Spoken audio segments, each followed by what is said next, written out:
A very warm welcome wherever you're watching, both here in Australia and around the world, live on Facebook, Twitter, LinkedIn, courtesy of Football Federation Australia and all their social media platforms. I'm truly honoured to be here to reflect on the journey that is one Rale Rasic at 34, to lead the country to its first ever Men's World Cup in Germany in 1974. Along the way, some memorable stories. Just to get there in qualification was a miracle in itself. But this man has won so many awards, both at community, national, state level, and not forgetting his exploits as a football manager for the country. And of course, in the old National League and prior to that, with state competitions both in Victoria and New South Wales. I'm very, very happy to welcome you to this unique broadcast. So sit back and relax for the next 2 hours. We will look back at that journey, how he came to be here in Australia, how Sir Arthur George rang him up and told him he had the job, how it all unfolded after 11 qualifying games, and then Germany itself, and then beyond.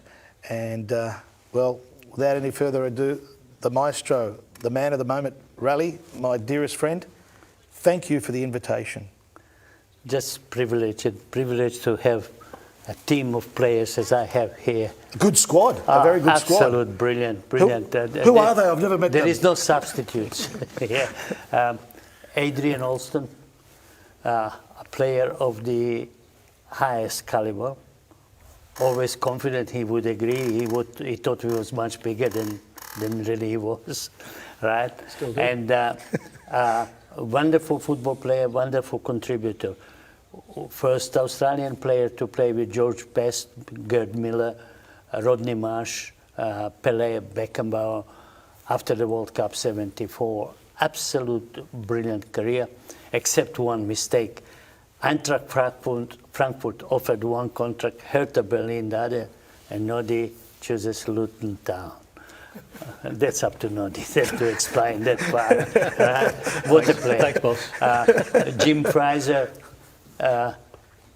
in a lot of cases, still works in football and never wanted to tell me how old he is, but I know even date of birth and everything else. Incredible contribution in the most difficult time when he stepped in especially in the match against Iran in Tehran. That was most amazing human performance that I've seen from anybody. Just 119,000 fans there. Only 119,000 people, but Jim played major role, and other player, John Watkins, who was brought in due to the fact that Manfred Schaefer was injured, and Manfred was not able to play, of course. John Watkins stepped in, and John Watkins was one of the best players, one of the best human performances I've seen. Then Max Tolson, impact player that you needed. With Marconi, we won grand final against Jim Fraser. Jim went for the ball. He said, mine. Maxi knocked it in and said, just pick it up. And that's what Maxi told me before the game to mention. And then Alex Tobin, what can I say about gentleman of the game? 3 World Cups, captain of the country. Comes from Adelaide, which was not always on a par with New South Wales or Victoria. But so many of them came from that generation of Zoran Matic, and Alex represent that group of footballing legends in this country, intellectuals of the highest caliber, still works in football, and that is a magic. Magic and... Absolute magic, and I'm so proud to have such a team, but nobody on the bench at the moment. So we're playing five-a-side football in the studio a little bit later on, are we? I still take captain's role. Really, 2 hours, I believe, is not enough, personally. And I think a lot of people do, which in social media terms is interesting because a lot of people don't even do something like this. Let's go back. The difficulty for yourself as an orphan, to be raised in an orphanage, but an orphanage that gave you great joy. Post-war, Orphanage House was a privilege, and kids in the townships and villages didn't have anything. Orphanage under Tito those days, we were a privileged class. We had proper food, showers, a proper upbringing, good schooling, incredible good schooling, wonderful teachers, and we really repaid to the country and the community for caring for us as orphaners, and so to have a best education and to be leaders in the community, which we did become. In the orphanage house, I had number 101, and that number is with me for life. And so that represents my feeling of that pride and honor into orphanage house. In my room for 5 years was a guy who had 103, and wouldn't be no other than Milan Galic, who went to Partizan Belgrade. I went to Vojvodina Novi Sad with Boško Veselinović, Rajkov, you can name as many internationals as you want, and he went to Partizan Belgrade. Well, Partizan Belgrade national team was next stage. He became best goal scorer in history of Yugoslav football on the percentages, became captain of Yugoslavia, captain of Standard Liège in Belgium, and became lawyer of Yugoslav Football Federation those days for 15 years. Died age 77, 78, just going for a television interview, fell down dead. Right. But sharing the room with him for so long, it was so memorable. But orphaners were people who were at the helm of television in Belgrade, with academia people, Nobel Prize winner for chemistry, Kukic, and so on. Orphanage House was the greatest privilege in my life. And initiative, leader, everything that I have done in life. I went to play for Yugoslavia under 18 from Orphanage House. And when I came back in Belgrade, white Mercedes waiting for me to go to Vojvodina club. And I said to the president of Vojvodina, I said, no, I have 300 brothers waiting for me. And he gave me a hug. He said, we come in 3 days. So that's how I went to celebrate with the orphaners for 3 days and join Vojvodina. Amazing story, amazing life, and biggest indicator for me where I'm going to. Well, 101, synonymous number for you, and we hope that you live to 101 because there's only 2 men left alive that took their teams to the World Cup in Germany in 1974, and that was, of course, Mario Zagallo and yourself. What I'll ask your teammates now, the first time they met you and the memory they have. Adrian Alston. I think, and I said before speaking, I think it was Victoria versus New South Wales. And did you score? 2. Only 2 that day. But I remember Buljevic on the other side, and I'm thinking to myself, bloody hell, he's a good player. This Buljevic, never heard of him. He played on the left, and I thought he can play, you know. Another Socceroo. We won 3-1. Later on, of course, Raleigh came to St George Budapest, where I was playing alongside Jim Fraser, and so we had a bit of a head start, you know, for the national team because he took over the national team as well. So it was good for us that, you know, we could sort of understand where he was coming from. Straight from the beginning, being a winner, it had to be a winner. Everything, training had to be done properly. There was none of this just going down and silly warm-ups and all the stuff. He was good, and obviously it followed on for all of us, you know, to get us somewhere, to be able to get to the World Cup final.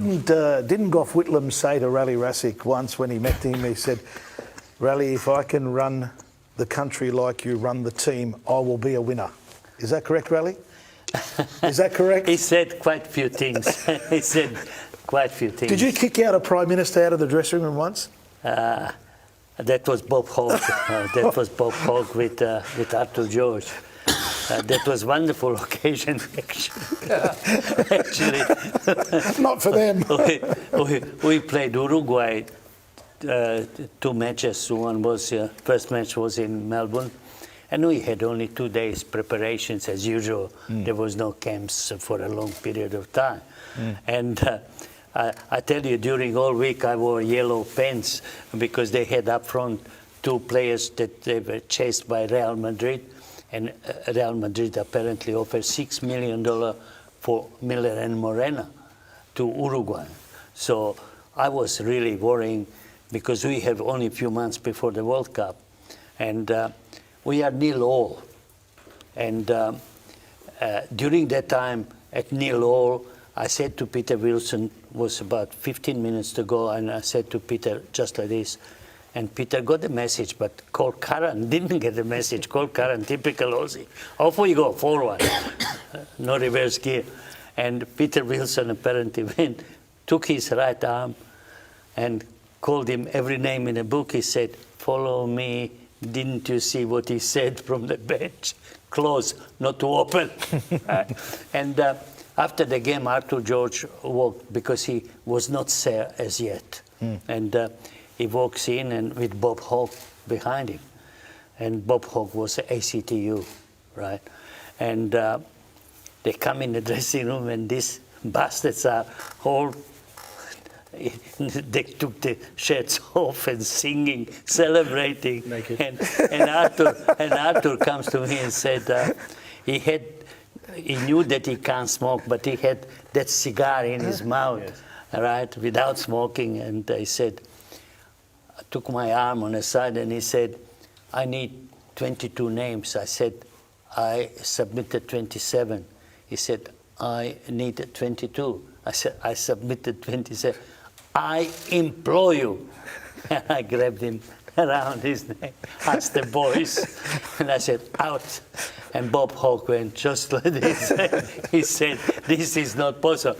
And all these bastards, they went on the benches without undies. He said, "Out."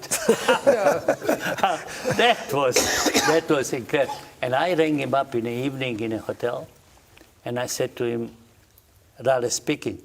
Put telephone down. When I ask you to do something, you do it." And 2 days later, we played against Uruguay at Sydney Cricket Ground. And he introduced me to Sir Robert Askin. And he said to him, "Sir Robert, may I introduce to you the greatest coach of all time and the biggest son of the beach?" So I went to Sir Robert Askin, gospel truth. I grabbed his hand and I was taught how to shake hands. I said, "Pleasure in meeting another son of the beach," because he was a bit of bugger. Are we allowed to swear on social media? I'm just wondering. Jimmy, what was your first encounter with Rale? I saw him having tea at the club at St George before we actually had a training session with him, and I looked at him and I thought, look, he's a very stern-looking guy. And that proved right when we got into training. Training moved to a different level. We'd been with Frank Harrick, who was a very good coach, of course. Rale took over, but it moved to another level then with session planning, how the game was structured, and that was it. But just on that incident that happened with Sir Arthur George, that was one of the things that really was a time when the team saw Rale stand up to the president or the chairman of the Old Footballers Federation and on behalf of the team. And you were all part-time players. We were all part-time players. You know, we were all part-time players. We worked through the day and then we went and played football. And we did it because we loved it. I mean, we just loved to play football. But we hadn't seen a coach who was prepared to stand up to the authority of the day. And Sir Arthur George was a very strong personality. And Rale showed that he was too. But, you know, we knew that if he was prepared to fight in that situation, that he'd fight for us as well, which he did. And that galvanised the team. I thought it was an important part of how we were actually put together in that situation. It was good. I'll go to the big target man up the back, Maxie Tolson. Max, your first encounter with Rale Rasic? It was a training session at, I think, at somewhere in Sydney in '71. Adrian in Wollongong, he notified me on the Tuesday night that Rale had wanted me to come up and train with the national squad. So that was my first meeting. I think all I got was a nod, hello. So I'd heard about this guy and from Adrian. One thing he said, listen, because he just keeps on talking and talking and talking. So. But You just threw Noddy under the bus. what was surprising, we trained, but just through the warm-up, I was gasping for air. That's my biggest memories to start with. And I said to Adrian, who is this guy? Nearly died in the warm-up. But after that, it was great listening to him, and it was a change. I'll go across to a man who has represented his country over 100 times and over 512 NSL appearances, 3-time NSL champion. And sadly, while I had a wonderful journey at SBS for a decade, I worked on these 3 World Cup qualifying tournaments, and we fell against Israel, obviously for 1990, and then the dreaded Argentina. And dare I say it did deflect off his leg. It wasn't Zabika's fault, and he'll agree to that, for the '94 World Cup in USA, and the horror, the despair of being unbeaten and to fall on away goals to Iran. There's only one man that's in this room that's been involved in that, and that's Sir Alex Tobin, I'll call you today. The Professor, as you were nicknamed, because of your university degree. Good to see you, Alex. Good to see you. First memory of Rale, I think I was trying to work it out probably around about the mid-'80s. I was playing for Adelaide City, started in '84, '85, something like that. And Rale had a close connection with many of the coaches, Zoran, John Perrin, and others. And I just remember sort of incidents or times after games where he'd come and share his moments with those other coaches, and I was a younger player, sort of, I guess, absorbing Rale and everything around me at that stage. And but over the years, got to know him much better. That would have been the infamous pizza place where Zoran Matic would have a bowl of salad. That was the biggest bowl I ever saw. Yep. There was more things happened there than the actual game after an Adelaide City game. And I suppose too, Rale, you've got 3 of your friends here that were part of that journey, and sadly, Jimmy didn't get there. We talk about the qualifying campaign. How difficult was it? Because, for so many of us, it's not the luxury of the instant communication that we have now. It's 1973, foreign countries, 2-leg battles, incredible. Look, when I took St. George, probably, amongst the coaches, you don't hear very often apology or this. But if you look in the mirror tells you the story. Jack Rale was brought to St. George to replace Jim Fraser. And Jim went to Canterbury and had a season of his life. After St. George, I went to Marconi. We had incredible year. We became national champions, 1972 Marconi against St. George. And Jimmy himself took on a chin, typical Aussie, work his way up, and you have to be big enough when a player is performing as he did to recall the same man for a national team duty. And this is first time ever that I say, if anybody deserves credit for us to qualify, that's Jimmy Price. And from that day, we became best friends, family friends, and we visit each other on a weekly basis. And that's what football is about, that's what humanity is about, that's what spirit of sport is about. Recognizing to the mirror that you made error. And this man stood in Tehran. There is no book. If you write book on goalkeeping, Jim Fraser's 90 minutes plus in Tehran would equal best goalkeeping for demonstration to the goalkeepers in the world.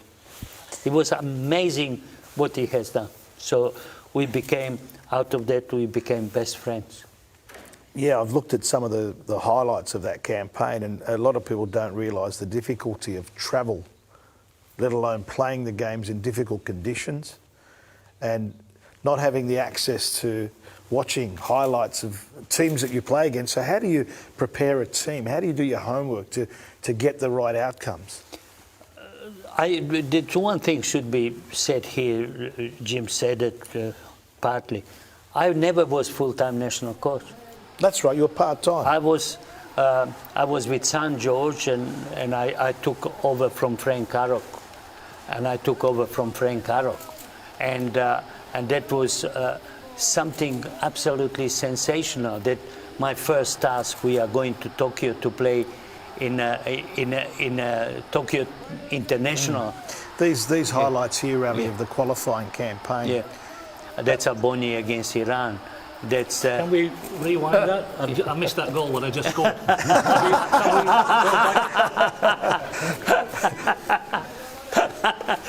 It was interesting because you had to have a few two-leg battles to get through. Yeah, but going back to this 71, and we went to Tokyo to the tournament to win. St. George wins the Toyota Cup, and so. Wonderful memories for you, though. Yeah. Here, looking at these highlights, do you look back at this much at all, Rale? Are you on the internet? Do you check all this sort of stuff? I have every collection of every game, and I have everything set in my museum.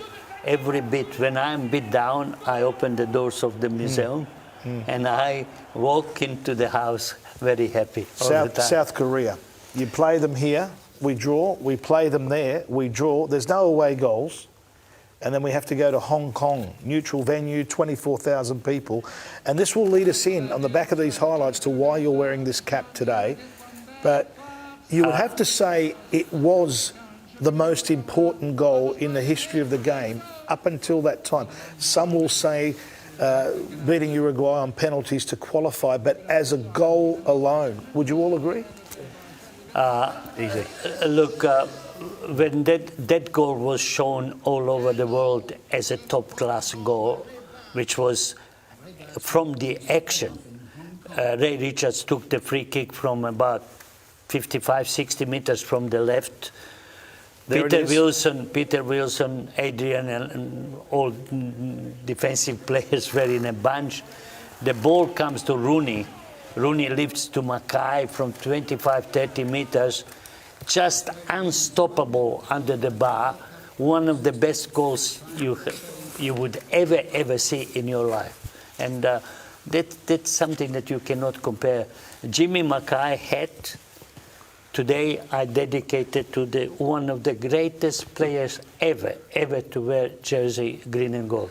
This is his first game in Tehran on the 4th of November, when I was only 34 years of age. And Jimmy Mackay signaled that time, that was a few days before we played Greece in Athens.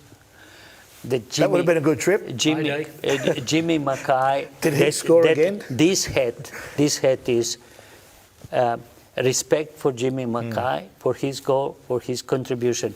We lost Jim Mackay age before 55th birthday. He was the first one we lost from the 74 team. Ever since, I'm very close with his wife, Marilyn, Malcolm, his son, and grandchildren. Nice. Malcolm is a unique individual, and Jimmy Mackay's head would be in the museum forever and ever. And the goal... That's what we need. We need that museum. The goal will be shown all over the world again, because that was one of the greatest goals I have seen. But Jim Mackay, as a human being, never had one enemy. Had one enemy. So belong to the classy football players and models. You know what I like about the cap and the way you look? I was looking at the monitor. You look like you're ready to open the batting for Australia. I was ready. You're No, ready. no. Noddy and you opening the batting? Jimmy first drop? Greg Chappell would forgive me for this. I'm sure he's good mind, but he would be a bit jealous, wouldn't he? You know, funny you should say Greg Chappell. Remember when Pele came out and we had the function at the stadium? He had the book launch. I filmed him when I was at SBS at Bankstown, then at St George Stadium, and Puskás was there. Security wouldn't let me through. They thought I was trying to get a Pele. I'd been filming him for like 3 or 4 days, and Puskás was talking to me in Greek. And I was so blessed. I never met Puskás. Yeah. But that time, the function, I saw Greg Chappell, Ian Chappell, Dawn Fraser queuing up for Pele autograph. It's amazing. Is he the greatest player ever? He is the greatest ambassador of football, put that way. Very political, correct statement there, No, Rale. he's the greatest ambassador because Pele was always ambassador on and off the field. You could not, what he did in Mexico in the World Cup, that's just beyond belief that English media produced that goal of his against Gordon Banks, that header, and a save of the century. And then player plays 1,000 games, then he becomes global ambassador. He's a commodity that our game worldwide should be proud of. Who's the greatest player that you've seen? Apart from Andy Alston. Apart from Andy Alston. Can you hear? Is it loud enough? I belong to the generation of 50s that onwards, and I can recall at 15 years of age, I was already collecting pictures of greats, and memory of my 1950 World Cup was at Maracana, 215,000 people because it's upstanding and so on.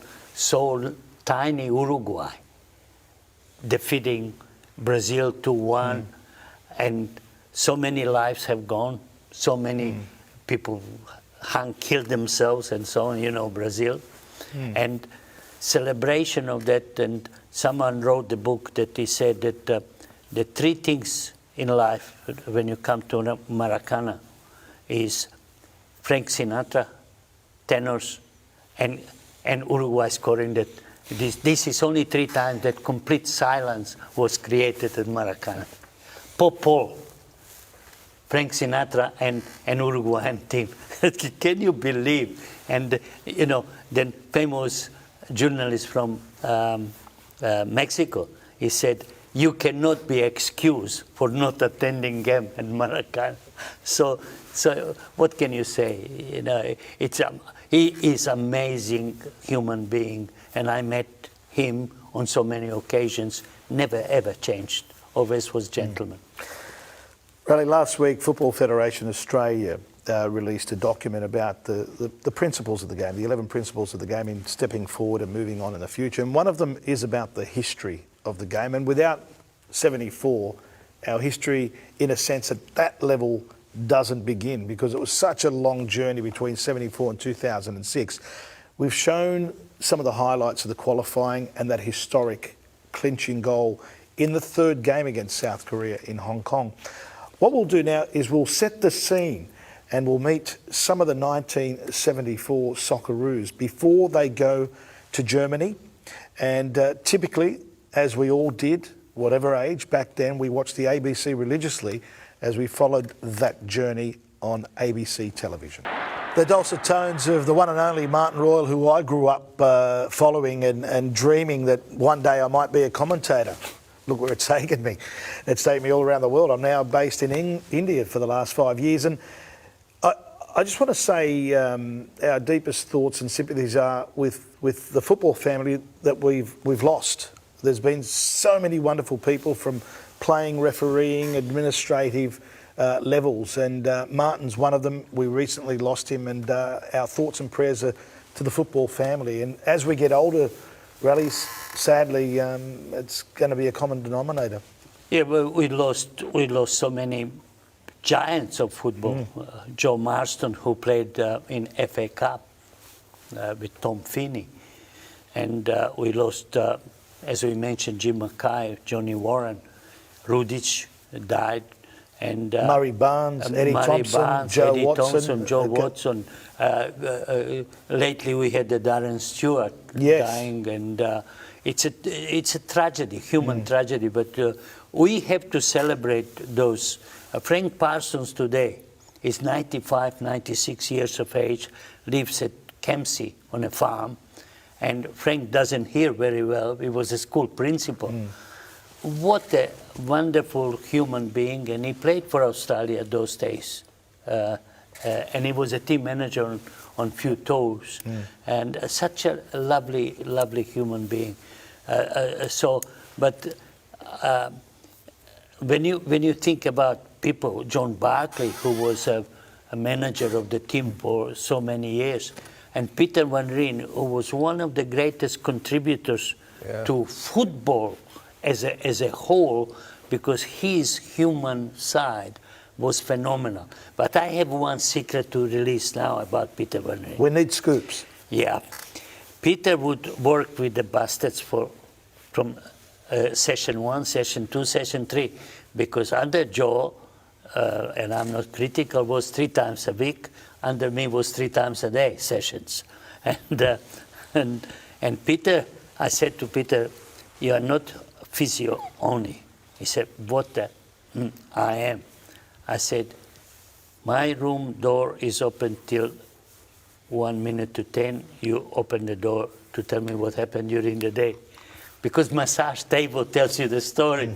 Injuries, this and that, unhappiness, drop, down. And he was my right-hand man for all my coaching life with the national team. It was incredible, incredible. His son, Laurie, came to me a few months ago and brought 22 items that he collected from the past, our tours and so on. Back now? To bring me to, he said, this is for your museum, that's from my father, in Dutch language, in all languages. Peter was absolutely phenomenal. Dr. Brian Corrigan became part of the family, big part of the family, and was so sad to see Brian leaving. But that's something which happens on a. And then you look at the media, you know, from your Laurie Schwabs, Les Shorrock, Mark Cockle, Les Murray, Andrew Detry, who was my first editor when I started. Yeah, strangely, Andrew was 92, and Andrew worked for the Minister of Sport, Frank Stewart, under Gough Whitlam. And this is how I became part of the formation of Institute of Sport in Canberra. But Gough Whitlam got booted out, so straight red card. So that one. yeah, so I got the red card with the formation of the institute. We wrote the book, the program. We traveled the world, submitted to, and Malcolm Fraser took over, and all credit went to Malcolm Fraser, and our names never mentioned since. That was innovative. The institute. It was incredible. We traveled to Russia. We traveled to Poland, Czechoslovakia, Hungary.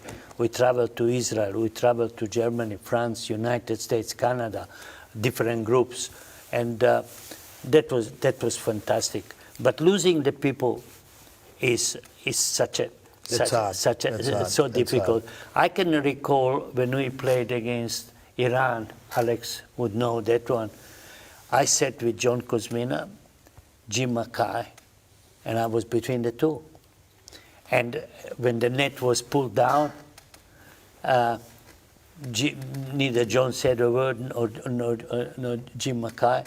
Could see Terry Venables on a bench. Phenomenal coach, phenomenal player, coach of Barcelona, coach of England. You cannot criticize that.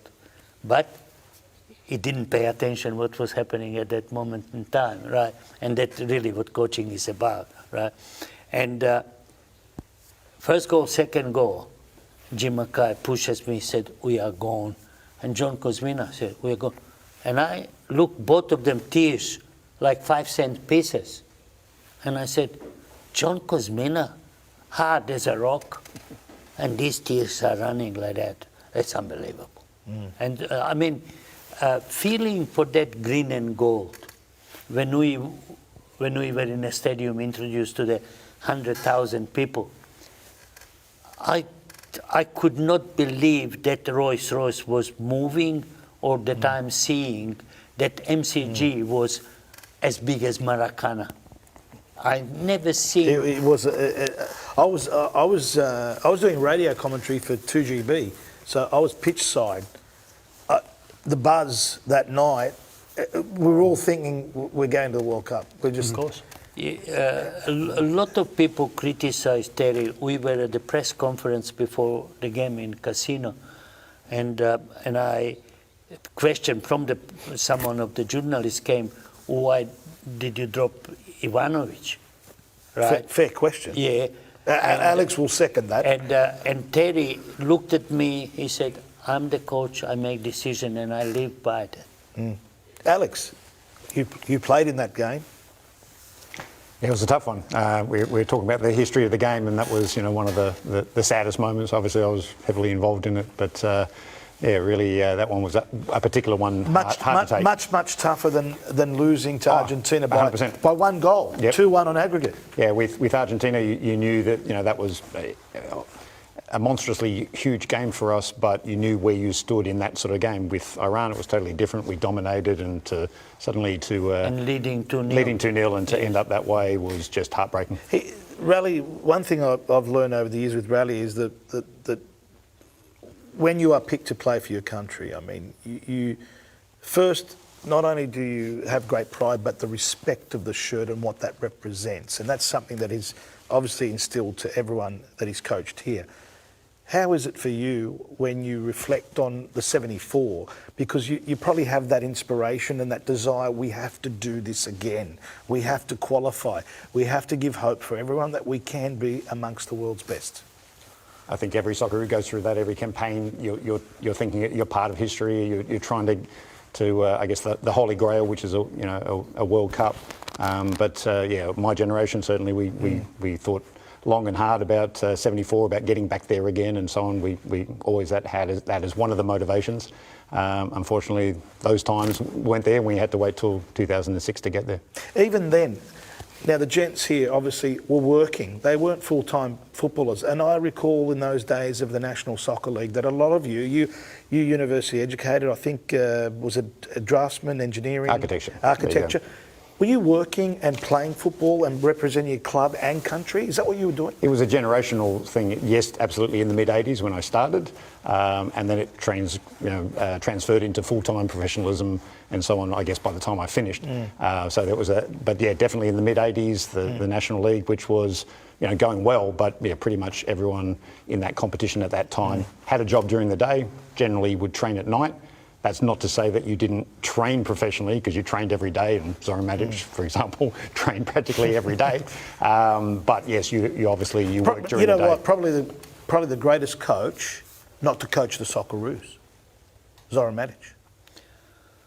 Look, he has made impact on Australian football with his personality. Look, not because he's here. That Adelaide team was one of the best teams you'd ever see play. Alex would agree with me and all of you. Zoran is Zoran. Is unique. And you cannot oppose Zoran's view, even if he's 99.9 wrong. But Zoran always led by example, didn't he? 100%. And that was not many coaches that could be compared with him. He did something in the front of the people that he believed that is right, and that was his way, correct? 100%. And there was no other way, right? When you work with the national team, especially today, these players may come from 11 different coaches and 11 different clubs. And no national team can be great national team because it has a great players. Great teams win the qualifiers and big matches, not great players. On that note, Rale, you talk about qualifiers and the team gets to Germany. Now, what a lot of people don't realise that in 1972 at the Olympic Games, terror literally hit Germany, and just 2 years after, Germany is again hosting a World Cup where the part-time footballers from Australia are going into a new frontier. First time ever to qualify. And what greets them at the other end, well, it's interesting in terms of security alone. Let's reflect again, courtesy of ABC TV. Once again, thank you to ABC News. Okay. And sadly, there's one gentleman out of the group from 74 that didn't get to the World Cup. It was part of the qualifying process. We touched on it earlier. And for Jim Fraser, Jim, you look at that now and what are your thoughts? Because you're in that tough decision.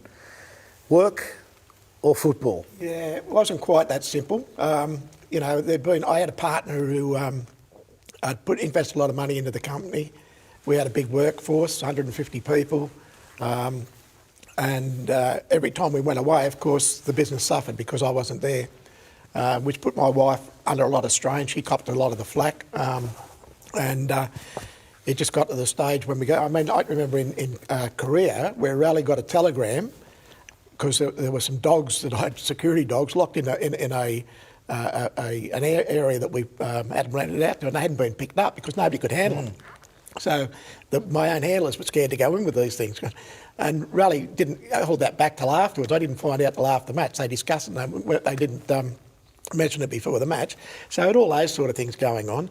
And, you know, we were part-time footballers. Most of our work was on building sites. A lot of the people who I had employed were going to lose their jobs if I went. Plus, my partner sued me and I lost my house over it. It wasn't an easy decision to make, and I've regretted it, certainly. It's had a big impact on my life. Every time I go out, of course, people say to you, well, you know, why didn't you go? So you repeat the story again. You must get sick of repeating the story too. Yeah, well, yeah, it's one. Look, I'm lucky because I've always been involved. They've always made me part of the team. And I just thinking about before when Rale was talking about Peter Van Ryn. It was a family that we're in. And Peter Van Ryn and Doc Corrigan and those guys, you wouldn't have any other team in the world where those guys had the input that they had and Rale allowed that. I mean, Peter Van Ryn, I can remember him giving us a team talk before one of the matches. I think it was against Iraq or Iran in Sydney. And people were sitting around almost crying because he was so passionate about what he was talking about.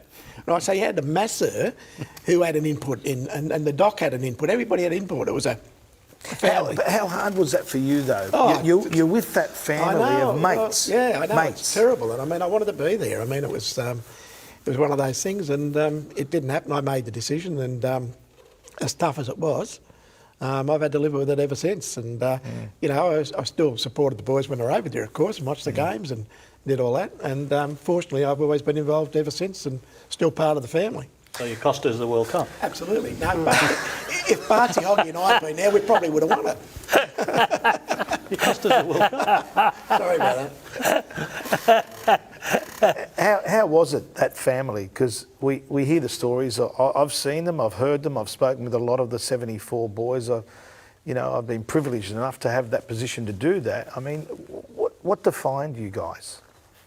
I think, first of all, getting back to Jimmy, he didn't go, but it's really no fault of his. Yeah. It's like, you just can't do it. He had to make a decision. It's his life, it's his business. If he'd have gone, he'd have lost everything, which he did anyway, in the end. He lost it anyway in the end, am I right? And you go through that and it's all for nothing. That's the disappointing thing. Well, Max, and for us too, because you're talking about a wonderful player. Jack Rale, wonderful goalkeeper, as with Jimmy. We had two good, excellent goalkeepers, there's no doubt about it. But at that time, he'd have been the number one choice because of what we've just been through to qualify and stuff like that. But as far as the family and everything like that, Max Tolson's over there. He was my best man at my wedding. I was only in the country 4 months. I came over here for 6 months to play for South Coast United, a 6-month contract. From Preston? From Preston North End youth grade. And some guy saw me and said, you should play in Australia, Jimmy Kelly. And I'm going, Australia, why? Why Australia? He said, because the grounds will suit you. They're very hard and you like to run with the ball and all that, Yeah. Because in England, it's quagmire all the time. Not now, but it was in them days. So to cut a long story short, I come over. 2 weeks later, sent a letter to my girlfriend. I said, you've got to get over here. You've got to have a look at this country. You've just got to see it. But I had a 6-month contract, or 1 season, maybe 7 months. And in the meantime, you're sort of getting selected for New South Wales. then the season after starts, and then you pick for Australia, and she didn't see her family, my girlfriend, for 7 years. So they didn't like me for a while. Did your girlfriend become your wife? She did. She's still there. She's a lucky mother as well. She might be watching. She might be. Doreen, I do apologise. She's lovely. You're the best. You're the best. She's a great cook. Oh, don't. As far as the family goes, as far as the family goes with the players, I can't see any team since who actually are on the phone to each other all the time. The boss rings us up. Once a month, I'll get a call.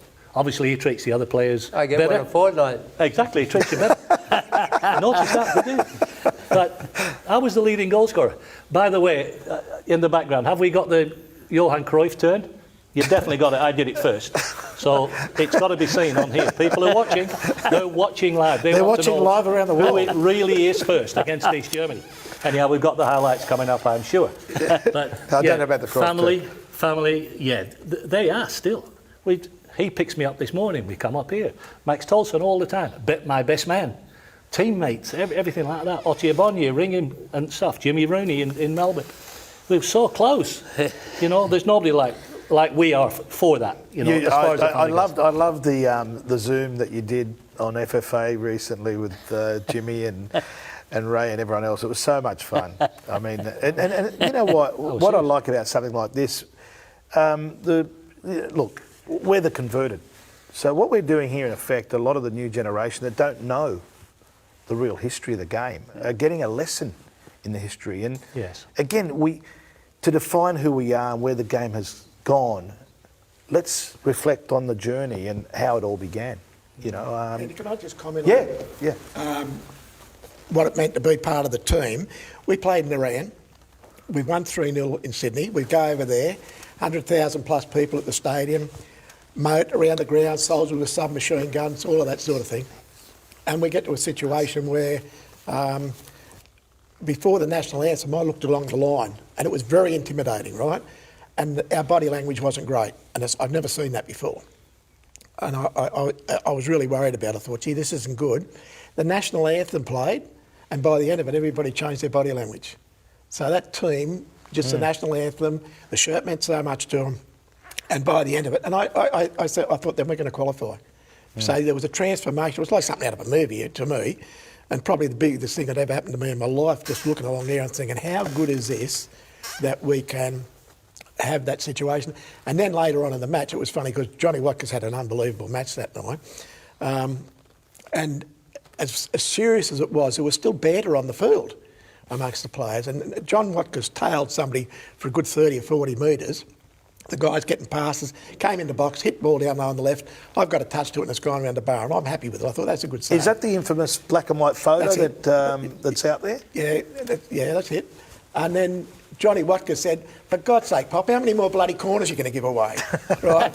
In the heat of all that, and I thinking, that's unbelievable, But that was part of what we did.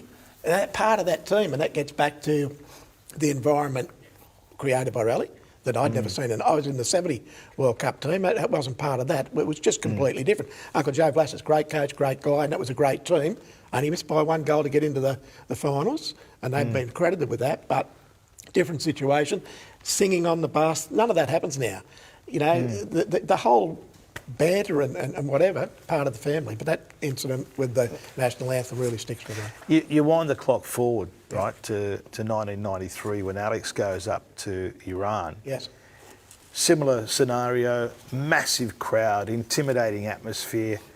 The bond that they had, was that the same at that level in that team? I think all the teams that I played with had a great bond. We had great teams, great teammates, and so on. There's different generations, and people sort of have different relationships at different times. And I'm sure the current Socceroos are different as well. Is it because these guys were the first team to qualify for the World Cup? Is that what you think? Oh, 100%. And I think what they did also then generated into how close they were afterwards, or still to this day. Which it's something very, very special that they did. And because they were the first, there's obviously great. Reflection in that, and it's fantastic that they're in regular contact to this day, and that they had a great bond as a team. I would hope that all Socceroos ever since. Also have had a great bond. Certainly teams I was involved with did. But it does change over the generations, no doubt. Max, what was it like leading into that first game? You're in the squad and there's no guarantees who's starting, and the squad is one. And you're in Germany and you're ready to play your first World Cup qualifier.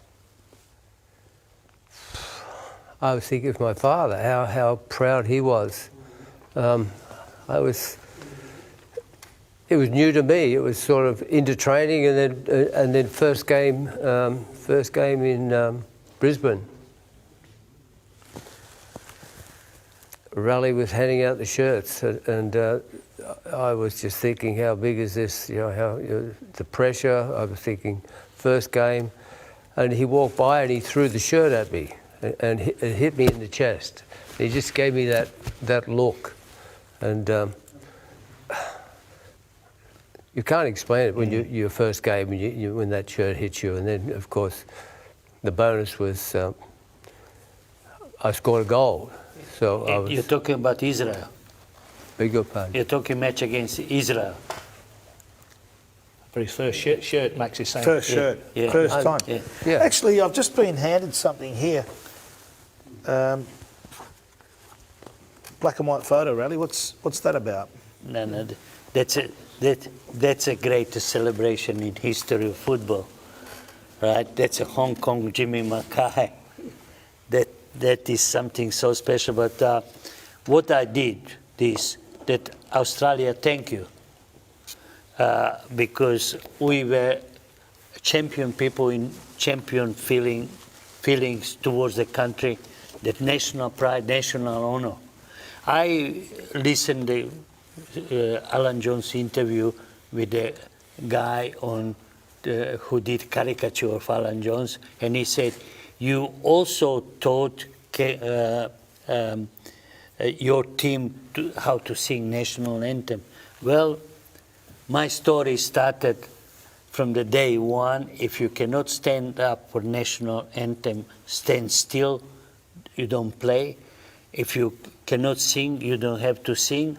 If you sing, sing well, correct? Correct. And dressing room would be falling apart because of Socceroos' desire to go and represent that green and gold. But that's story of Alan Jones, because Alan did that 1984.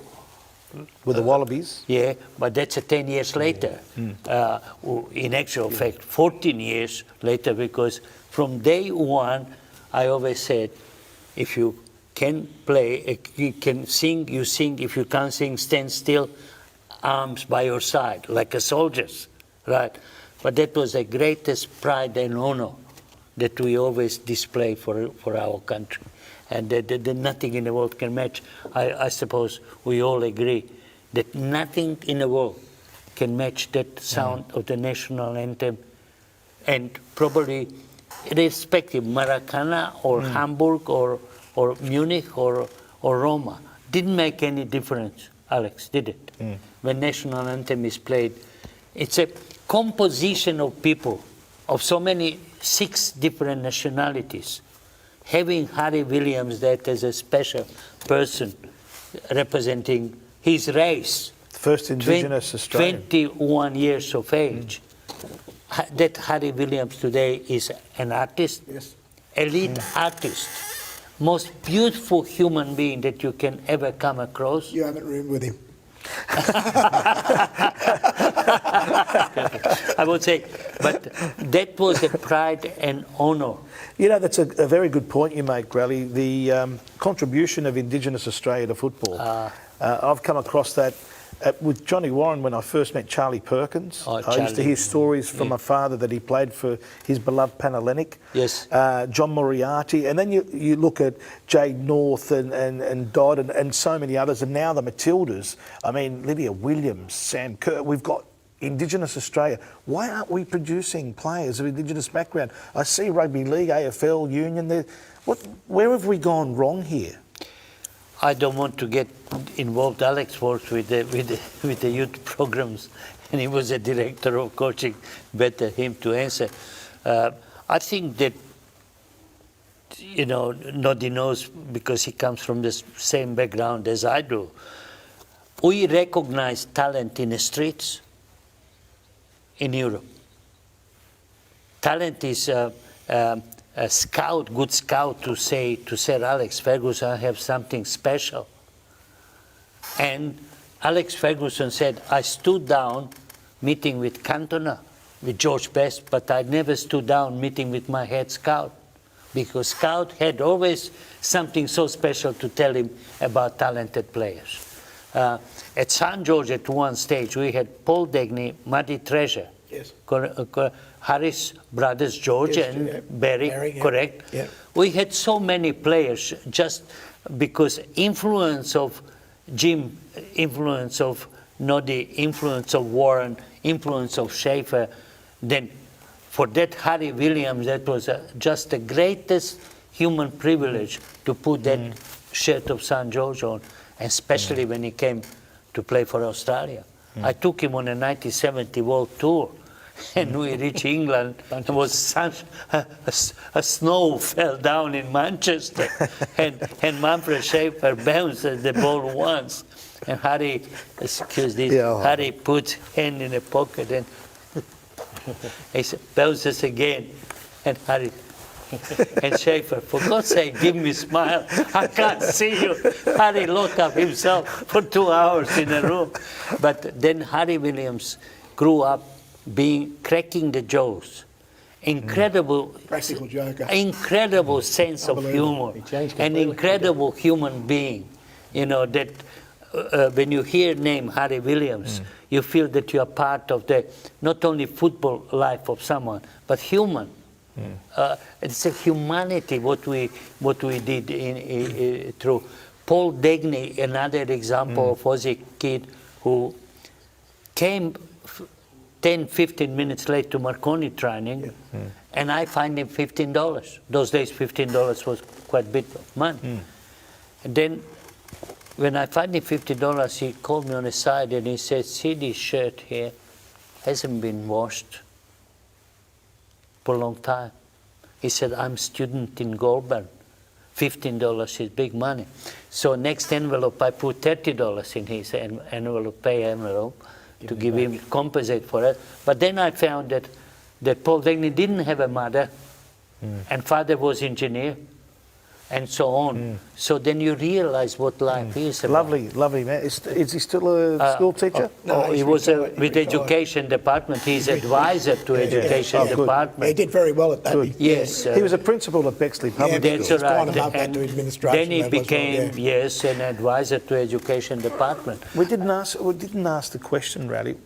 Where were you when Sir Arthur George calls you and says, Raleigh, we've watched you do what you've done in Victoria. You are now the Socceroos coach. Where were you, and what do you recall? I was coaching Melbourne that time. JUST? Melbourne. South Melbourne, Otia Boni's team, original team of Boni. Melbourne, Hungary was called. Okay. Yeah, and a call came, and he said, job is yours. That was 13th of August, and I said, thank you very much, and so on. He said, you see when you can come to Sydney. So next day I rang Arthur and I said to him, I said, there's one condition for me to come to Sydney, not to waste your time. I want sole selection. I don't want managers or anything of that. That's a tough, very tough question. They like the trips. I said, yes, I know. They like wine and dine and have a good time, but I need people He's not talking about the players. who are part of the team, part of the team. And then I went for a meeting with him. He held his cigar. He said, job is yours. And with that. But what Arthur sort of, I must give him a credit for one thing. I went to Virunga to check hotel before they arrive, 2 months before team arrives. And I'm there talking about breakfast, lunch, dinner. And this Ashley tells me, he said, pig's ass. And I didn't know what pig's ass meant. I didn't know that he knew. He said, pig's ass. I said, pig's ass or not pig's ass? I said, cook breakfast, cook lunch, cook dinner, food on a table 24/7. If they want apple or something, drink and so on. Drink meaning soft drink and so on. And he said, who is paying? And I grabbed the telephone. And Arthur said, to his credit, he said, give the bastard whatever he asked for. Right? And that was short. But to conclude that Fox and Hound, is in minds of all of us today, because 15 years after I finished with Socceroos, I used to take corporate people for lunches. You know what? Never got a bill. Never. And that team, when the bus leaves, you ask the boys, who is crying? Ashley. George. He sent the bills to him. Ashley crying, his wife Linda and the staff. Yeah, they were, and that was incredible, right? Really incredible. But the boys had anything they wanted, but 3 times a day training. And let me finish on that. This hat here. One day we come from Jura. We had run in the morning, correct? Then we go first session Jura, lunch, rest, second session Jura. Is that Englefield Stadium? Yeah. It's a knockout. That's Yes. And we are coming. It was a very hot day. Our second session, third one is still to come. And Jimmy Mackay looks at me, he said, and he's next to Rooney, he said, boss, nothing would compensate for a beer. So when they went before they left for a second session, I put 2 bottles of beer in their room, Rooney and Mackay. And these two come to me as innocent as they came in. Hey, boss, because they are smart, Scottish, you know. He said, boss, there is 2 bottles of beer in our room. I said, go back, I send another 6. Because if you are honest, I don't care. I send another 6. And Jimmy Mackay thought that was much better than winning FA Cup. that was. And if you knew these people, how they act and react. John Perrin and Billy Wojtek sharing room in Tehran. In Tehran, you can't go anywhere. Can't go anywhere in Tehran. And someone fixed the switch from outside, Alex. And they say, good night, John, good night, Billy. And they left. He said, you didn't turn the light off. I did. So he turns the lights off. Goes to lie down, light back again. They could not work all night because someone was a devil to fix. These were the things that you have that builds that spirit and people. And then we arrived from Tehran to Athens, correct? Mm-hmm. We were very successful. We are still undefeated on the tour. 1970, yeah. And then Ferenc Puskar saw us at training at Panathinaikos ground. And he said to Peter Van Rijn, and Peter was first next to him, he said, Coach, crazy. Because I had to, because we played day before in Tehran, and I had to hit them hard to sweat. And anyway, we beat Greece 3-1, which they would remember quite well, wouldn't you? Was that the game where 3-1. I scored before you sat down?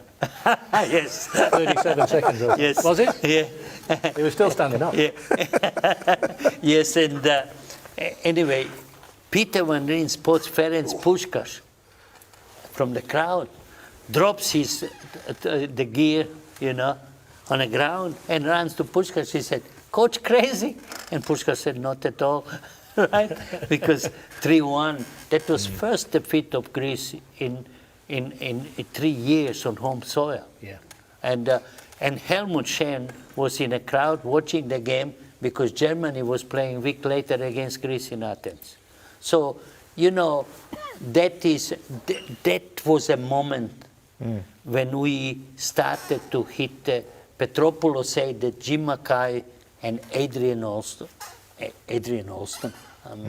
right? And Adrian Alston represent European class players. And that was such an encouragement to us that you could not ever believe, you know, what is football about. Well, it sets its scenes, Rale, because you play 3 World Cup games in the space of 8 days. And the first game, of course, was against East Germany in Hamburg. Let's reflect. A big moment for the Socceroos from Australia as they kick off in their first match here in Hamburg against East Germany.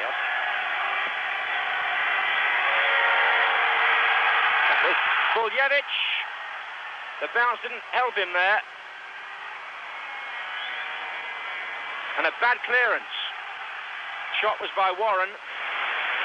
But the Australians are rapidly getting the neutrals in this crowd on their side.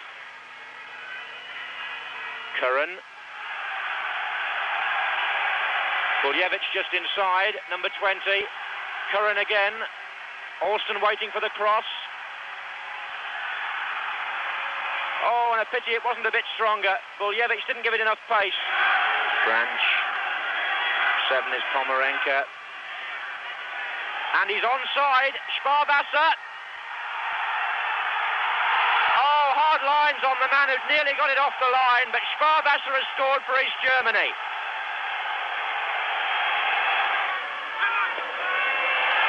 There's a nice touch from Sparwasser. This is Vogel. Oh, what a superb goal by Joachim Streit. There's the final whistle, so East Germany goes to the top of Group 1, having beaten Australia by 2-0. But this was the story of a tremendous resistance by the Australians for nearly an hour. The Socceroos from Australia proved tonight that they're very definitely not here just for the ride. Wonderful commentary and great reflections. I'm pretty sure that's John Motson in commentary. Rale, you faced the first game. You're proud of the boys, no doubt? We had absolutely superb preparations. We traveled from Indonesia. We had a bit setback there. Kolkaran was injured. Then Israel, we went to Israel. I flew to East Germany to see East Germany versus England. Before I forget, Yeah. I'm not sure if we mentioned, but we should pay a little tribute to Ray Bartz because you lost him and he had to retire from football for the infamous karate chop against Uruguay too. But Yeah, Ray Bartz was, apart from Nodi, the greatest player we ever produced. In our team, he meant so much that all our style was built on him because we had 2 wonderful, three fullbacks at that time who could attack at any set time. That was Kolkaran, that was Harry Williams, that was Bobby Hogg before injury, correct? Yep. And that was Dougie. Dougie was so silky, correct? The Dougie attacking meant better crosses than many wing players in the country because Dougie had European football school under his belt. So then Ray Richards would sit back in the front of 4. And Ray Richards was formerly striker. And he read that game like a book. And then Ray knew no attack, just retreat. As soon as the ball is released, Ray had to retreat into his zone. Right. But then either Karan or Dougie or Harry would attack, available all the time for attack. Ray Bartz stood in that area, and Ray Bartz was more dangerous in that area than in a penalty box. Yeah. Because Ray scored goals from 30 meters, 20 meters to him was nothing new. And he had incredible personality, dealt with people, never had argument with a human being like Ray Bartz. So was losing Cruyff or Gerd Müller or Franz Beckenbauer in a World Cup final playoffs. And that is a massive loss in Australian football. Plus his personality, he fitted so well with the boys. He was always one of the boys. And that is very rare.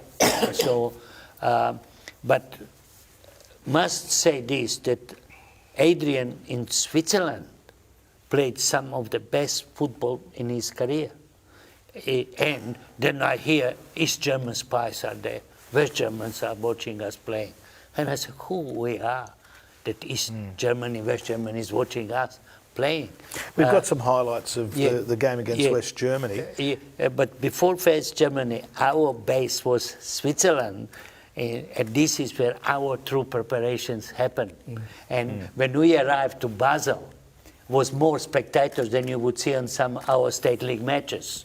All cameramen from England, Scotland, Wales, everywhere, because England didn't qualify.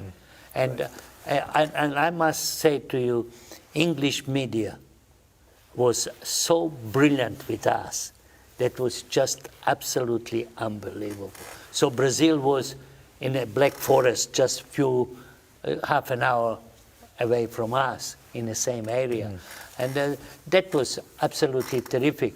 So coming to Germany, we come in a football school of FC Hamburg, correct? Yep. And who is in charge of that school? They, all day, all night. Fascinating personality, more popular those days than Franz Beckenbauer, Uwe Seller. And the players go to him, hey, you. So I had to call the meeting. I said, do you know who is hey, you? Right? I said, that's a bigger name than Franz Beckenbauer in Hamburg, because he played for FC Hamburg. And they were the days when Real Madrid made offer of $6 million for Uwe to play for them. Right? And but credit to the boys. Uwe to them became one of the friends, and they treated each other with absolute respect. So that is something that we were already good team. But when you are into 59th minute, 0-0, and I said to Peter Wilson, we played 4 beautiful offside traps. I said, do not play 5th. Peter ran out, Cork ran in. And that was 1-0 that you see. So, but that's an inexperience in international football that you pay price for. Then West Germany, 63,000 people. Again in Hamburg. In Hamburg. Yeah. And to see German 63,000 people booing German team and clapping Aussies, I was 100 foot tall. I could not believe, and Aboni hit the post. Right? We've got some highlights of that. And all of these, and then comes the third match against Chile in Berlin. Chile were on $8,000 per man, because if West Germany beat East were out, Chile would beat Australia by 2, Chile in. Because Chile lost to West Germany 1-0. And drew 1-0 against East Germany, right? So, these are the things that people don't know, not aware of, that late David Jack wrote, he said that we couldn't even beat Chile. Then I rang him up who Chile was and record of Chile.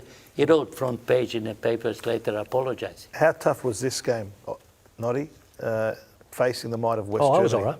I did quite well. Again? I did, yeah. I got a couple of nutmegs. What did you think? You're going to a World Cup, host nation, and you're up against East Germany, now West Germany, game number 2. Yeah, my favourite player was a long time before this as well, because of the '66 World Cup, Franz Beckenbauer. And I was lucky enough that we swapped shirts after the game. So, but the boss had everything, letting us know what every individual did, left footer, right footer, plays like this, overlaps, tucks in defensive situations, all about it. So we did really well, considering we were expected to get hammered. We were expected to get hammered. We were expected to be the easy beats, weren't we? But, we hit the post, we did okay, really, looking back. I looked up the FIFA website during the week, and it indicated that we had second amongst the 16 countries for most successful tackles in the tournament. It shows you how much ball the opposition did, but how well we applied ourselves. And Jimmy had number 2 in terms of successful tackles. It was 8 attempts, 8 clean tackles. You get through the 2 Germany, East and West, haven't scored a goal, haven't got a point, concede 5. How do you regroup the boys for the Chile game? Look, those days media knowledge was zilch. Today didn't improve very much, right? You have to be smart. Those days, less goals you conceded, you had better goal difference. In a case, let me just, Uruguay had 1-6, Australia had 0-5. And you know who was 13, who was 14? Uruguay 14, Australia 13. They conceded a goal those days on an equal goal difference. So I got, David Jack wrote big story. When I gave him facts and figures, I said, you're an idiot. That's what I said to a great friend of mine. I said, you're an idiot. You don't understand this business, that Australia finished 13th in the world because of goal less conceded. Right. Today is different. So if you are managing something, you have to manage to the fullest. You have to be 100% pro to know exactly what you want to do and how to do. We had our defensive record. And I still say, and the boys will agree with me, presence of Ray Bartz on the field, we would beat Chile.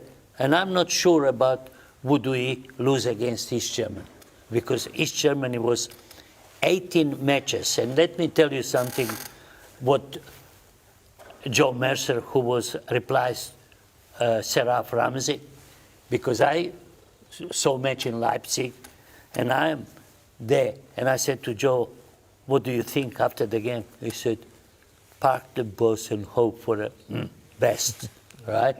And I said, for Englishmen to say that, that's unbelievable. He said to me, if we had another 15 minutes, he said, we would die. These people are robots. And they were playing like robots, right? So I was very proud of that achievement. In Berlin, Max and Nodi will agree, the Rhine came absolute storm. And I said, oh, please, bit more, because I was praying for that Rhine, because Chile, when they put the ball on the floor, you can't touch. They had in defense 3 times South American Player of the Year, Elias Figueroa. All 3 times he was outside of Chile, twice in Brazil and once in Uruguay. South American Player and Quintano, Valdez and other. It's a marvelous success for Australia. Brilliant success, brilliant. And we played, Ray Richards was sent off.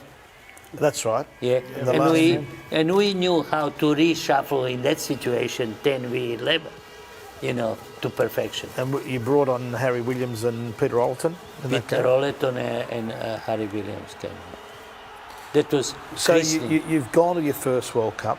You've taken the first ever point, obviously, for Australia. Was it what you wanted accomplished? Is it what you expected, or did you want more? Obviously you want more, but were you happy? Were you happy with what was achieved? But media made everything out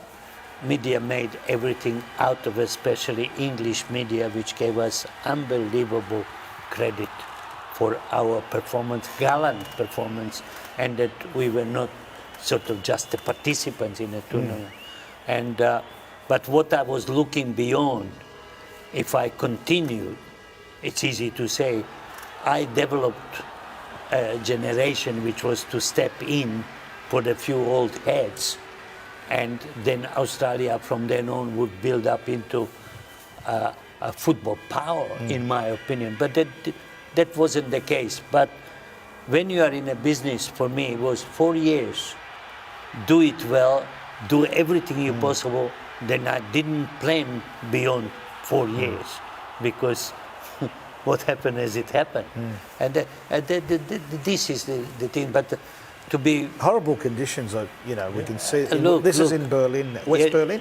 that was in Of course, West Berlin. Yeah, West Berlin, sorry. Olympic Stadium in Berlin, which is a remarkable place when you think Olympics were held there and Olympic Games and so on. Took you 27 minutes to walk from the dressing room, underneath the tunnel, back onto the pitch, up the steps. Yeah. It was that far away, wasn't it? Yeah, that changed Olympic now. Stadium. It's a new stadium. Crikey. Yeah, but I sort of I stayed till the World Cup final because I was committed to media work and so on. And the World Cup final, people, we walk into the stadium and they say, this is the media. It was about 2,000 people there. And then I walked there where was my seat, and someone said to me, have a look there. It was Elizabeth Taylor with Dutch boyfriend in the World Cup final. But to tell you something that we all felt and feel, all of us can confirm that, when that national anthem was played, you could not be without tears. Secondly, when 16 buses of 16 participating countries were paraded before World Cup final, when they say Australian, people looked at me, all people in media looked like a 5-cent pieces coming from my house. Australian, that's all he said. And, you know, how would you feel if you represent one country, but not one country? Australia is continent, for God's sake. So you are representing part of the world, which is massive. So I built and inbuilt into their minds that national pride, honor, national flag is the greatest gift of 6 different national belongings. And that no one in the world can take away that part of these people's feelings towards the country, from Englishmen to Yugoslav to Croatian to Irish or Scottish. God, never, ever, ever, ever. That is the greatest memory for me in my life. National pride, honor of this country. And then I felt that golf became, I was speaking in Opera House and Blacktown Workers' Cup for golf to become Prime Minister, and part of second was that too, right? Don't worry about it, right? But I never ever met intellect of that caliber as Gough Whitlam. Never met intellect like that. The man who opened the door truly for multicultural Australia in so many ways. And you know, the man who also gave me that opportunity to be part of the government study group for the formation of Institute of Sport, traveling the world on behalf of Australia was just a privilege. Just finally on the World Cup, particularly that Max is here, how tough was it for you having players that you couldn't or didn't bring in for those games? And Max is one of them. You know, he was part of your squad for a period of time. You know what he brings as he comes off the bench. How hard is it as a coach? Because you can't put all of them into the starting 11. You ask this man. He had Shocker in Terra. Correct? Yeah, I'll take over from there. I did. Yeah. The away game in Iran. Sorry for taking over. The away game in Iran, I had a Shocker. We were up against it. Even though I had a Shocker, you know, you're isolated. You're playing up front on your own. Everybody's sort of defending. But I was shit. But I'm the first to put my hand up about that. But he fixed it because he put Max Tolson on. And Max just drove them crazy. He smashed him as soon as he got on there, and he started everybody. They were all they wanted to do then was get him. He just, you know, he was part of that winning us the game. He was. He was a massive part. I tell you something that Peter Van Rijn and I ran on the field. When I put my screw-in studs on his arm And he was standing up, and I said, "Sit right down, he will send you off." And he wants to be Aussie hero. And he lied down, and I put that screw in, started, stayed, big mark on his arm. And, you know, Russian referee never gave him even a yellow card. But that goalkeeper body language, talking to two stoppers that he knocked into the net too, he said, "Is he crazy? What's wrong? What's wrong with this man?" And then I said, Wait a second, you ran on the field instead of the doctor. the doctor. Yeah, Dr. Corrigan got upset, but I ran on the field. I said, "You stay, I'm going." And I went, I said, "Lie down." And I put that screw in, starts on his arm. And he screamed, he said, "Oh, keep screaming." And he's screaming, and this Russian referee never gave him yellow card. That's unbelievable. But Max against Iraq in Melbourne, we needed draw, and I knew how to play for a draw. And we needed draw because if you open, Iraq were so good technically, and they were desperate. They didn't have much to lose, right? And when he really distracted that defense, he tore them apart, and they didn't know who they were, what they were. And he got a bit tired, and I said to Max, "Off we go. I mean, well done, job done." He really got shitty, upset, right? And I said to him in a dressing room, then we square up. I gave him a big hug and so on. I said, "You should congratulate me for taking you off when you are already..." I wanted to kill you. That was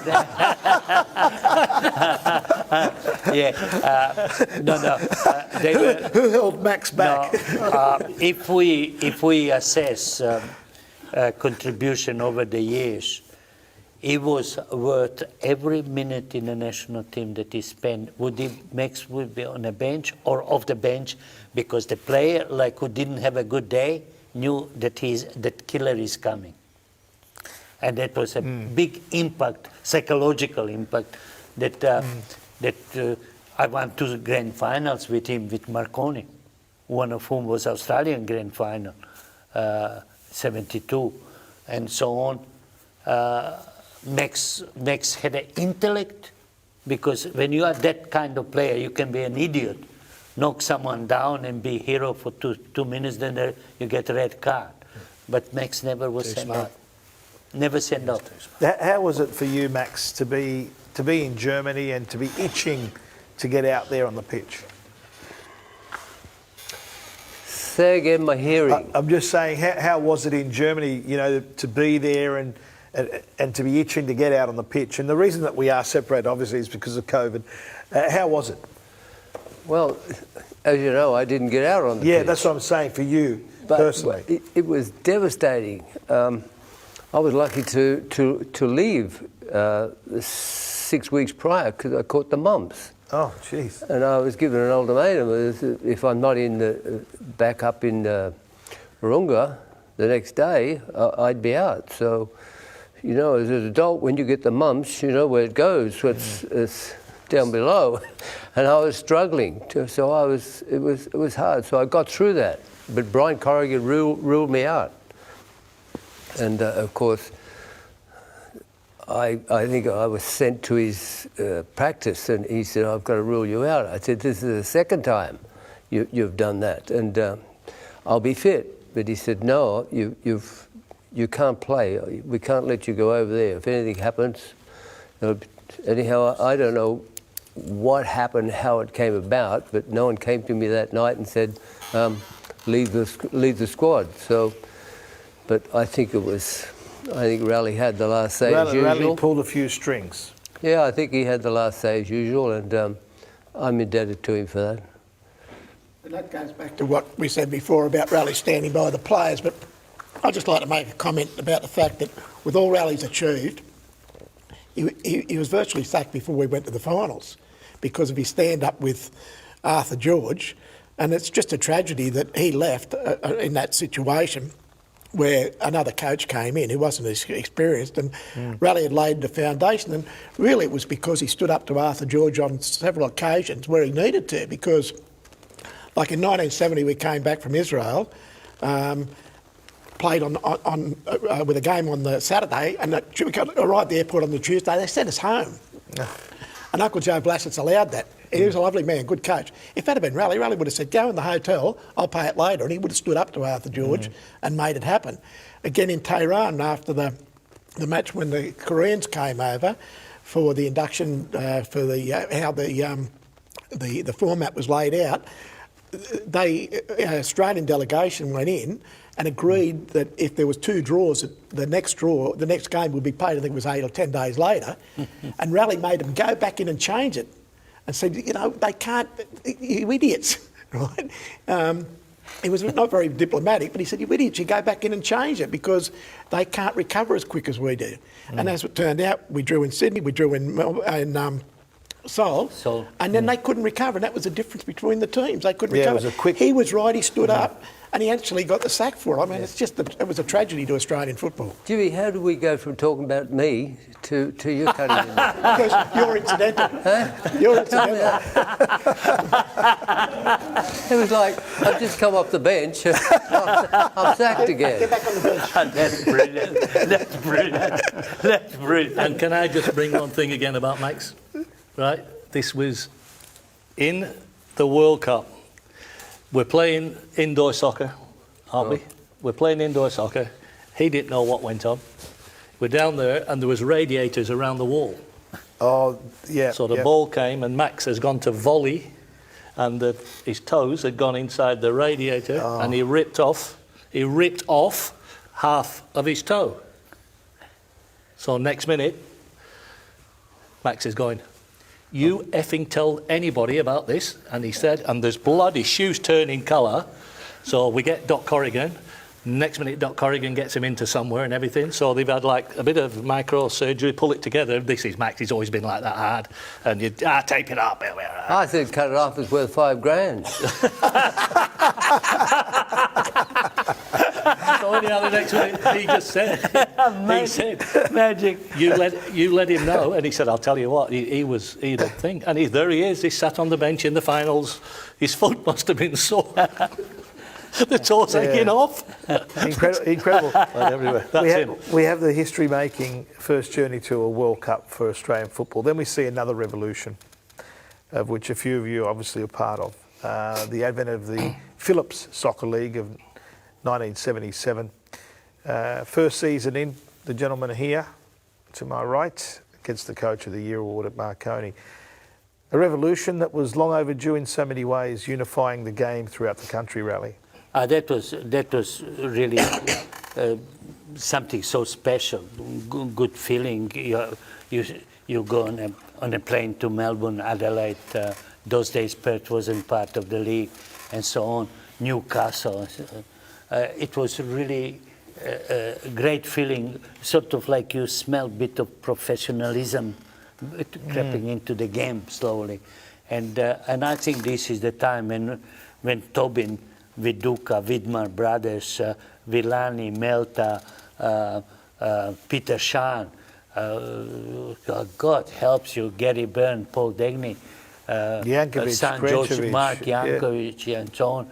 We got so many players. Heidelberg were literally incredible. A national team. Then South Melbourne, that was and players like that. Paul White, who said that he couldn't come today because he apologized because he was in Melbourne and he goes in quarantine and so on. He could be there and for I a long wrote time. to him back, you are dropped.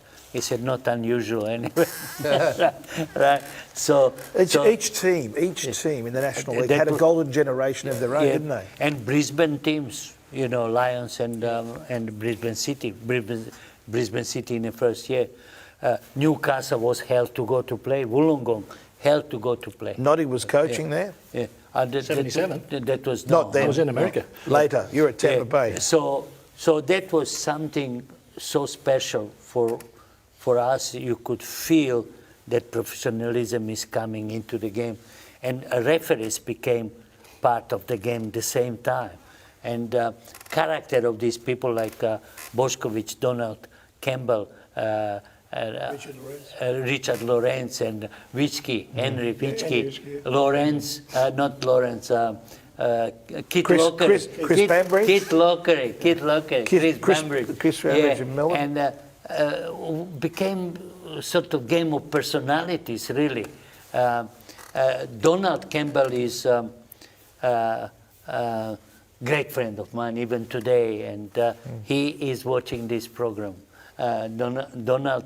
My ex-coach. What? When I was 11 years true. old. He was your coach? Donald Campbell True. coached me, true. So No you way. wish him For 2 years, 11 and you 12 years wish old. him good luck. I absolutely will. That's one of the great characters of the game. Fantastic. And great Martin Royal was doing Uruguay and Australia, and he didn't say that was Donald Campbell. That was one of the greatest games of Donald.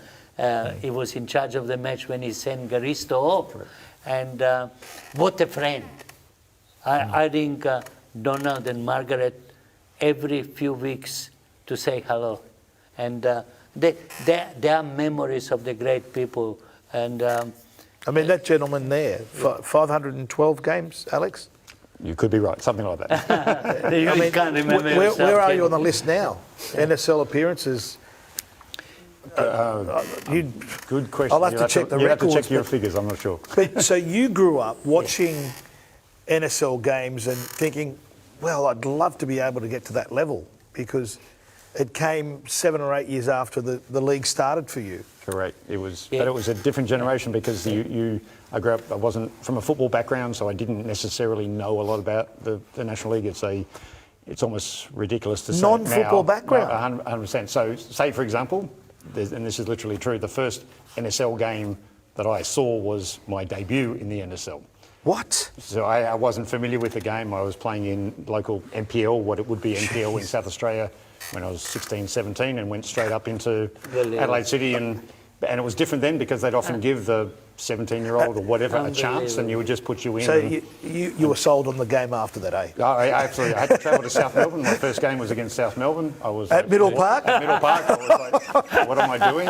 And I guess that was, but it was very much a sink or swim. You know, lots of younger players were thrown in the deep end, I guess, and if you managed to swim, you stayed there. Yeah, it was a different. I mean, world. the National League delivered some of our iconic players. I mean, the golden generation evolved on the back of that. I remember commentating Mark Viduka's first game, Drilic's first goal. There's so many highs. Mark Schwarzer, you know, this teenage kid. Kalatz, Bozo. You know, all those guys. Unbelievable players. You know, and Hendo. looking at it now, where we are now, COVID, thank God the league resumes very soon, and there's going to be game after game after game in a short period of time.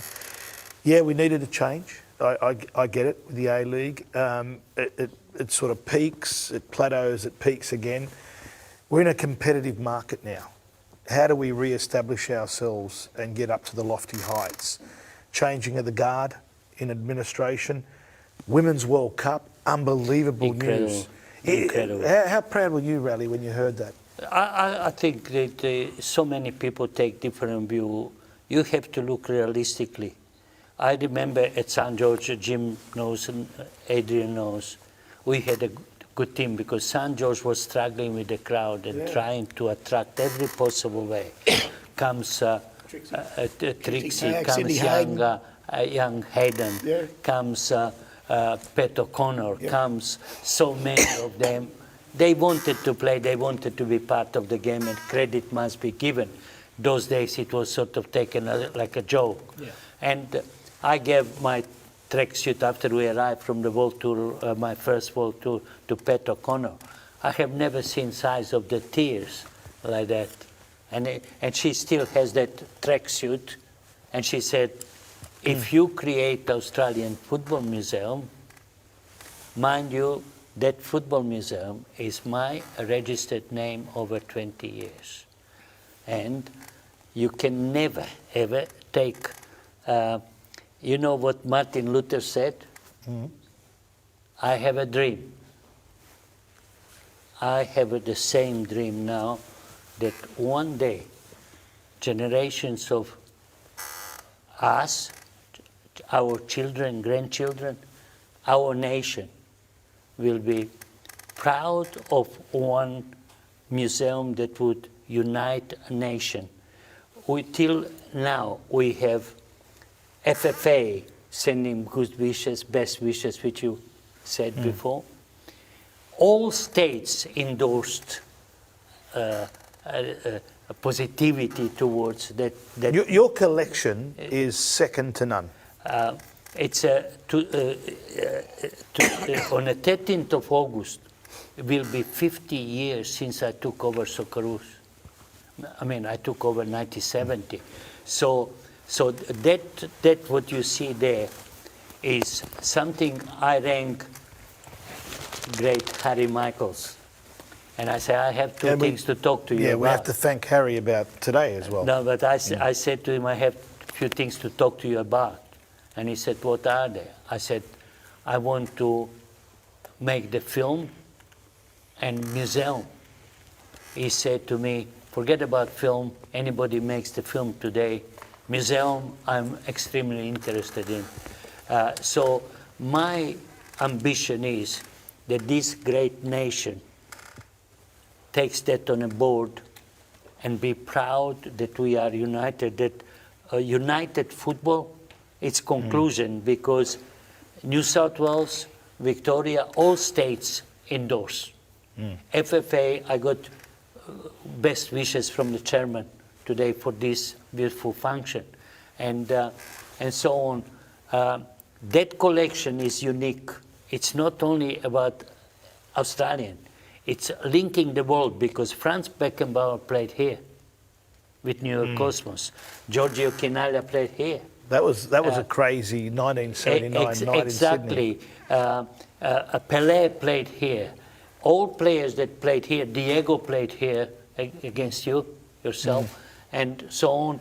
That collection is a global collection. Are you offering, let me get this right, are you offering your amazing collection of football memorabilia to a museum if it was to happen? Is that what you're looking at doing? No, I have a team which is dream team, equal to my Socceroos of the field. Harry Michaels is a God's gift, and I never ever in my life met a man who is so enthusiastic, honest, and create tears in his eyes when you bring football as football. And what a character, what a personality. Rings at 12:25 after midnight, rings 7:05 in the morning. I have a news for you. And meeting these wonderful people like Harry and around Harry, and his dream is much greater than mine at the present time, because he's a driving force. And we need to preserve our history. I have Rale. something that I want to leave to this nation, to be proud, because there is no nation on the planet that has federation headquarters and museum in one property. Germany is headquarters of Frankfurt, and Dortmund is museum. Brazil has 3 different areas because how massive the country is, and so on. England, they don't have either, right? But my idea was, when I was 15 years of age, Maracana Stadium, that match, I created such a passion. And then I played the game against that Gigia, who was in that team, with Vojvodina against Roma. And so that link, and I have that Gigia shirt in my museum. I mean, that's a memory plus. So when you giving gift to the nation that you love, and we created, and we all agreed that national anthem is pride and honor of us, right? We incorporated and recognized so many indigenous people. And to my way of thinking, Charles Perkins, who was a great friend of mine, but he made such a massive emotional contribution to football to encourage Harry Williams and other generations, Tony Brennan, and many others, you know, as you mentioned before. that is a massive, massive, massive move. To me, if it wasn't World Cup, we wouldn't be talking. But to me, this museum is a collection of Australian football history, is just absolutely unique, and our nation has to be proud of that. And I would be so proud. But boss, the question was, are you going to give all your memorabilia? No. Just joking. No, yeah. Really? I make this clear. No, he's given a lot already. I'm wearing this hat. Malcolm Mackay gave me this hat. He said, that's for you, for your museum. I have Jim's shirt from Hong Kong. We haven't mentioned our mascot, Jim Skane. Jim Skane is worth, no money can buy his hat, his jacket, and his lemon pants, hurrah, here we come. No money in the world can buy that. And that belongs to our nation, that belongs to our history. Young men didn't know anything about football, leads the country on 100 plus occasions for Australia. And that is something that people, generations below him, have to be basing on that principle that you never played and you played for Australia. Your first game of National League watching was the one you played in. It was the first game That I saw. is, all these years I never knew that, Because Alex. it was different, and the coverage for a non-football kid That's was right. I was just playing football, and that's what we're talking about. It's acknowledging the history, so that every person who steps forward, kicks a ball, boy or girl, actually understands who came before and the history of the game. You're not going to believe it, gents, but we've only got about 3 or 4 minutes left. We've almost cracked 2 hours, and in a sense, we've reflected on the journey of rally as best as we can and incorporated you guys into it. We're sort of scratching the surface because we've just thrown in NSL, women's football, the future, A-League. That's only coming literally at the back end. For another day, perhaps, for another day. We should sum up by getting closing comments from each of you, his team, his teammates, about Rale's legacy. So I'll start with you, Max. The legacy that is Rale Rasic. Amazing man.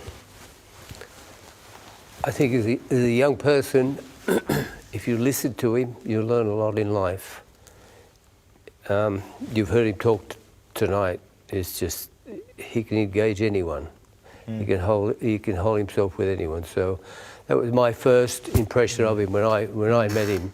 That if you've learned something in life, or if you haven't learned something after leaving this guy playing with him, you're not listening. Okay. Jim? Yeah, look, I think it's more than just what he's done on field and the trophies he's won and the achievements he's had on the field. It's what he's done off field to support so many players.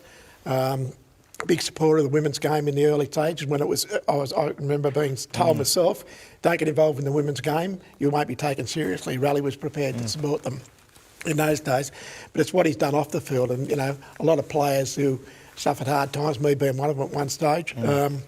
He does a lot of that sort of work off the field. Nobody knows about it, but he does that. So his contribution to football, as everybody knows, is not as great probably as his contribution under as what he's done that people don't know about. Okay. Alex?